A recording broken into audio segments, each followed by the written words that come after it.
Halito, everybody. Welcome back. This is CT over the NYC Indian, and today we're going to be talking about seeking brother husbands. Did you guys catch the episode last night? It was pretty good. It was pretty good. I enjoyed it. I definitely enjoyed it. It always makes it so much easier to review a show when you like, when you like what you're seeing. So anyway, let me make sure I'm in the camera here. Okay, you guys can see me. Hopefully you can hear me okay. So we started off the first episode or the first scene with Mike and Elisa. So last week we left off with them where her parents and his parents were meeting all together at this little hiking resort or something like that. I don't know. They're out in nature.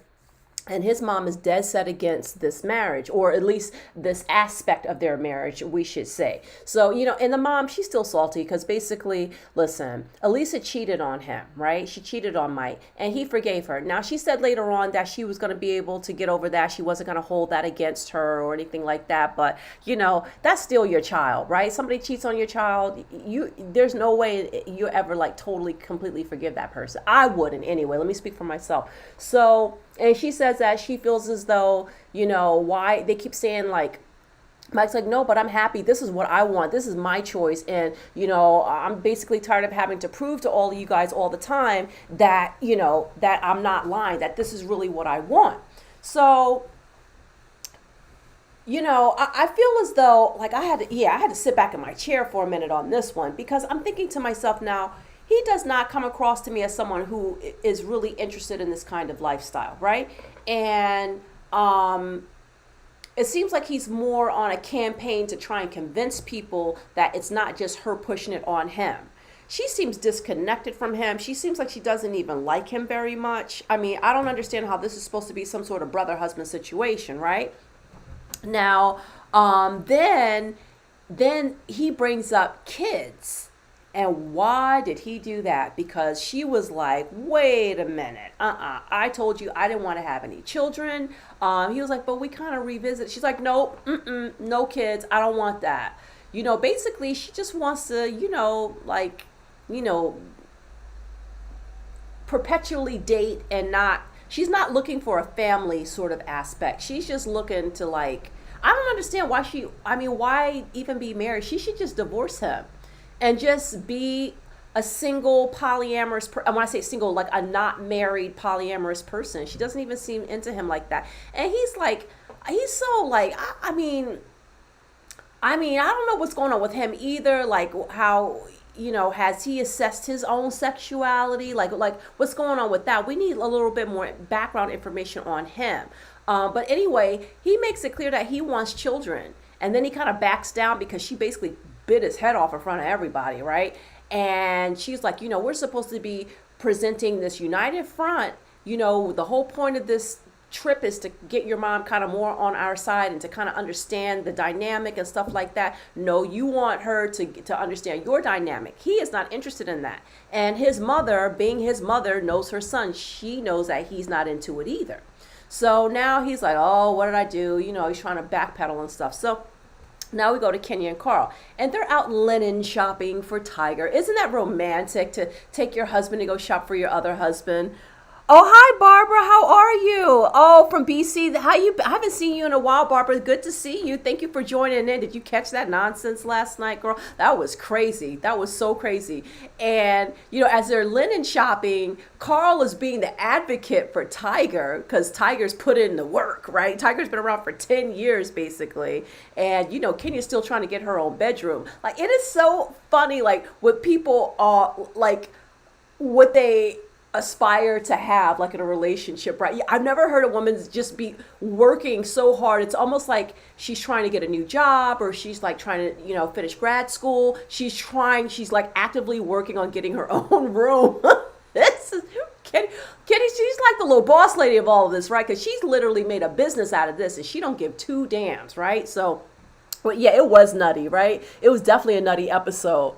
But so then, yeah, Carl's like, you got to kind of think how Tiger feels because, you bringing David in and stuff like that. And, Tiger's going to feel replaced and, you're trying to get your own room and everything. And she's like, well, this is just what it is. But, okay, maybe I'll try to make him feel better and make him not feel so alone in his room if I get him like a 500 cotton, Egyptian thread count or something like that. Maybe he'll feel a little bit more, soothed in the lonely nights. I don't know what she's thinking, but very, very fascinating. So then Kim, she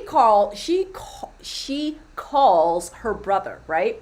Almost said she Carls because I'm thinking of Kenya and Carl. She calls her brother and they're on video chat, and she's talking about her parents. Now apparently her parents are very religious, and that's got to be very difficult to love your parents so much, but your parents don't accept your lifestyle. And Kim's case, her husband has accepted it, and she's very out and open and honest about it. I think she still needs to work out the kinks, but, she probably just should be with someone other than Vincent. But, it seems like, they're pretty much okay with it. So, I guess it's hard when everything feels settled at home, but then, with your relationship with your parents is so broken. So, but her brother was very understanding. Apparently her brother had lived with them before, and her brother, he seemed like, I'm not sure. She should have bought the tiger pajama. Barbara, are you being shady this morning? Talk about Kenya and Carl. Yeah, maybe that would make him, not feel so much absence, when she's gone. If he could just be reminded of his own, namesake. That's so silly. But yeah, so she's really broken up about. Kim is still really broken up about this fracture between her and her parents and their religious beliefs and stuff like that. So they think that she should just maybe, if she's going to do it, just don't talk about it kind of thing, right? Sweep it under the rug. But she's like, no, I want to be open about my life. This is a choice that I've made and I'm happy with it. My husband's happy with it. And, see, in those cases, the only missing element is finding a partner who will accept and not be jealous, which is not Vincent. If she had all that in place, then I could say, now this really could be potentially, at least potential for brother-husband situation. Now, I'm still trying to now, let's say if Vincent was okay, right? With being, with her still seeing other people. Even if Vincent was okay, I'm still wondering with Kim where the brother-husband aspect comes in, because I feel as though, like when she was telling, what was his name, who she went out on a date with last week? I don't remember his name, the guy from the party, when she was asking like how often he would come around and, stuff like that. And he's kind of like, hey, I come when I come, don't get too deep in the woods with this. This is, this is a free, easy breezy kind of situation. She's like, oh, I wanted something a little bit more family oriented. Well, that's what Vincent had. But Vincent, I guess he was a little bit too much on the monogamous side for her. So even if Vincent was still okay with her seeing other people, him having his kids and, being part of her family, is that was she okay with that part, except just the point that he didn't want her to see other people? Or because where does the brother-husband thing, aren't y'all supposed to live together? I guess not necessarily, but I would think ideally you either live together or live close enough to one another. How do you be a family unit if you guys are all, living so far away from each other? And that otherwise that's just like having a little boyfriend that lives across town, a little jump off, as they like to say. So anyway, I'm kind of confused about Kim's dynamic, but it is a little more family centered versus some of these other couples. So, but like I said, this is from my skewed ignorance because I'm not really familiar. I don't know any. Well, I did have one friend who had. I think I told you guys about her. I went to a party with her before, who was polyamorous, but I didn't. And she finally did find somebody who was okay with it, but I never. I gotta call her too. I never followed up to see if she found somebody else and how he feels about that. But he knew going in, and she was very, very, very clear, right? But hers was not a polyandry thing. She was just polyamorous, not like I want to marry you and I want to have other husbands as well. It wasn't that kind of situation. So, anyway, but one thing we learned about Kenya and Carl, at least I did anyway, was that her kids, I know she has children, but they're grown already. Because I was like, where are the kids? Are they just not being filmed? Because I thought maybe they were in their late teens or something. But no, they're out of the house. So, so now we go over to Chara. So Chara, She goes out with Valentine. Remember, she had a really good connection with him, and Valentine is really all new to this, and he's still trying to figure out the dynamic between him and Patrick, because obviously, if he's new to this, he's thinking from one male to another male, oh, there's going to be tension, and we don't want to be fighting, and stuff like that. So he's just trying to find out where his position would be in the family and all of this. But again, I'm not seeing this as a brother husband. I'm seeing this more as a like a long-term boyfriend, long-term part-time boyfriend, possible baby daddy. But he was very clear that he doesn't want to have children. But then she was sitting down with him, basically trying to assess like what his commitment level is to her. And he says that he's thought about it, and he thinks he wants to go ahead and give it a shot. So she's like, okay, but I still want to have a baby. And he says, well, not right now, but I'm open to it possibly later. No, no, no, no, no. That means he does not want to have a child. I mean, he told you that the first time, but he's thinking to himself, all right, listen, this is going to be basically like a friends with benefits kind of situation. And I can still date whoever I want to date and da-da-da. And because she starts to bring up about Noble, right? And how she may have to break up with Noble. He's like, oh, no, I'm not telling you what to do. That means because I don't want you telling me what to do. So we're going to do this open thing. I'm going to see who I want to see back in Texas. And you can be over here seeing whoever you want to see. And when we get together, we get together. That's the kind of thing. Does that sound like somebody who wants to give somebody a baby? Come on now. And why would you want to have a baby in that type of situation anyway? Now, if you were really, really, really like about it and doing real polyandry like those ladies are doing up in those, I don't know, is it the Himalayan mountains or somewhere up over in India or something, where they've been really practicing this successfully for I don't know how long, then that they are having babies. They are really having a unit, an actual family, right? And the men don't sleep with other people. They only have that wife. It's two husbands and you have the wife. Like, they are a real family. Unconventional, different, but they are a real true family. This is just poly people. You know what I mean? This is something different. So I was kind of disappointed with like the whole premise of the show. I feel like it's a little bit deceptive, but maybe it's just harder to find people for this. I don't know. I'm sure that they've been looking for people for a long time, because we have all been complaining, at least me, for at least 2 years about on YouTube, and 1 year on my actual channel, about how why do we have the Seeking Sister Wives show, but we don't have the Seeking Brother Husbands? Like, that's just ridiculous, right? So, because we know, especially in the United States, we got a little bit of everything in this country. So, anyway, so Kim, her little brother comes over. We're back at Kim's house, and she's looking to see if anybody's behind him, and nobody else is getting out of the car. So apparently her parents have decided to not come, because they were supposed to come. They're going to have some barbecue or something like that. And her brother is like, mom and dad are just not in a place right now where they can really, be fully accepting. So she's really hurt and she's crying. And, it's like, you got to kind of expect that with very religious Christian people. I mean, that's just not in their, for a woman to have two husbands. I mean, she shouldn't be that surprised, but nonetheless, I'm sure it still hurts, because those are her parents. She seems like she loves them very much. And, I guess they'll work that out later on. So now Kenya, we're back to Kenya, okay? Now Kenya wants to make Tiger feel a little bit more secure, because she listened to what Carl said to her. And she says, well, he's been in my life and I don't want him to feel replaced and stuff like that. So I decided I'm going to grant him that commitment ceremony that he wanted to have with me. So they're walking in the park or whatever, and she starts telling him about how she feels about him, and and that she wants to she wants to express how she feels. So next thing you know, this woman gets down on one knee and asks him to be her, I don't know what you would call it, right? And he accepts. He's very happy, because he was like, that's all I wanted. That's all I ever wanted. And I'm like, Tiger, oh gosh, okay.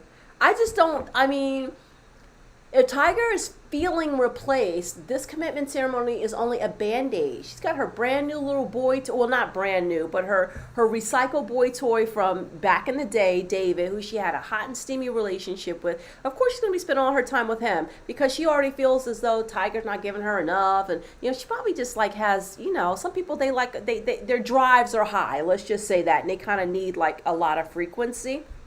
So I think for her, everything is more physically based. Like that's how she connects. Some people are like that. They connect more with the physical, and then the heart stuff, the emotional stuff comes a little bit later. So, I just, and that's fine that they're going to do that. I mean, I don't really understand why they're going to do it, but that's their business. But the thing is that when it comes down to marriage proposals, all right, listen guys, I'm a feminist. I am absolutely not religious. Okay. I'm very secular. I have no religion in my life whatsoever. But I do think though, however, that when women get on their knee to propose to a man, it's just something about that I just can't. I'm sorry. Call me whatever you want. Just don't call me religious, because it's not because of that. I don't know. It looks weird to me. It just looks like, I just feel like that's something that if that happens at all, that the man should do that, And if you feel your heart is so full of love and you want to whatever, like express that. And if you want to make the decision to ask the guy, just don't get on your knees when you do it. I don't know. To each his own. I'm not judging, but I guess I kind of am. When I saw her get down on her knees, I was like, girl, if you don't get your ass up. We don't be kneeling down in public like that. Get up. What's the matter with you? But, it's just, I don't like to see that. But listen, our next scene is with Shara. So Shara, or last scene, Shara meets up with Noble. So Noble has to, basically find out his place, where he's at right now in her life.